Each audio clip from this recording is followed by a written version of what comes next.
तो दोस्तों नमस्कार, मैं हूं अनिल और रेसलिंग सुपर धमाल में आपका स्वागत है। दोस्तों रॉयल रंबल 2025 करीब आने के साथ ही WWE में ब्रॉक लेसनर की वापसी की अफवाहें सामने आ रही हैं, तेज हो चुकी हैं। लेकिन दोस्तों आपको बता दें कि कईयों का ये भी मानना है कि ब्रॉक लेसनर का 6 जनवरी को रॉ के नेटफ्लिक्स प्रीमियर के जरिए धमाकेदार रिटर्न हो सकता है।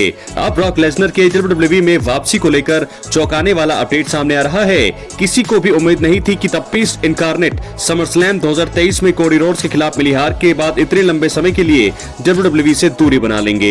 आपको बता दें, ब्रॉक लेसनर की वापसी टाले जाने का सबसे बड़ा कारण उनका विवादों में फंसना है। बता दें, ब्रॉक लेसनर का कंपनी के फॉर्मर चेयरमैन विंस मैकमैन के केस में नाम आया था। WWE शायद द बीस्ट पर लगे गंभीर आरोपों की वजह से ही उनका टीवी पर रिटर्न कराने से हिचक रही है।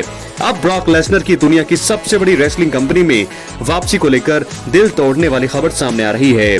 डॉक्टर फ्रिट्ज फेदरस्टोन से जुड़े सूत्रों की माने तो ब्रॉक लेसनर की WWE में वापसी को लेकर आंतरिक तौर पर कोई बातचीत ही नहीं हुई है। ये कहा भी जा रहा है कि ब्रॉक लेसनर की जल्दी ही वापसी नहीं होने वाली है। इस वजह से सवाल अब खड़ा हो रहा है कि क्या दिग्गज द बीस्ट ब्रॉक लेसनर का WWE में करियर खत्म हो चुका है।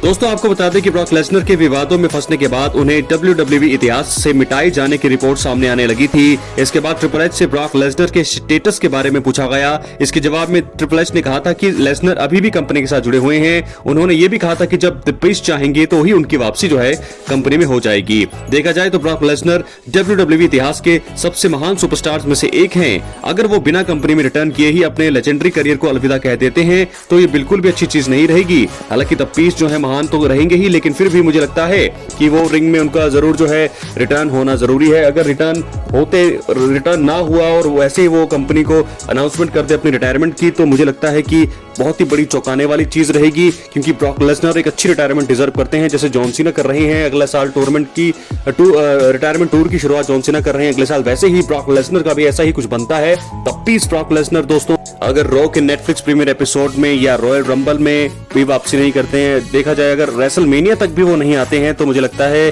कि शायद वो जो है अब नहीं आना चाहेंगे और अपने जो बड़ा करियर है उनका, उसको मुझे लगता है रिटायरमेंट की खबर जो है वो सच निकलती आ रही है और ऐसे में वो बड़ी जल्दी रिटायरमेंट की घोषणा भी कर सकते हैं। तो फिलहाल दोस्तों 2 सालों से ज्यादा उनको होने को है और इस समय वो WWE में रिटर्न्स की खबरें लगातार आ रही हैं, लेकिन अब खबरें आना भी बंद हो गई हैं। तो ऐसे में मुझे लगता है कि अगर रेसलमेनिया 41 तक ब्रॉक लेसनर की एंट्री नहीं होती है, रिटर्न नहीं होता है, तो शायद वो कंपनी को अलविदा कह देंगे। तो बहुत ही बड़ा यहाँ पर नुकसान है WWE को, बहुत ही बड़ा ब्रॉक लेसनर फैंस के लिए बहुत ही बुरी खबर कि ब्रॉक लेसनर जो है अब रिंग में दिखाई नहीं देंगे। जैसी जैसी रिपोर्टें सामने आ रही हैं कि वो जो है अब अलविदा कह देंगे। इन रिंग अलविदा वो नहीं कहेंगे, मतलब घर में बैठे बैठे ही वो अनाउंसमेंट कर सकते हैं रिटायरमेंट की।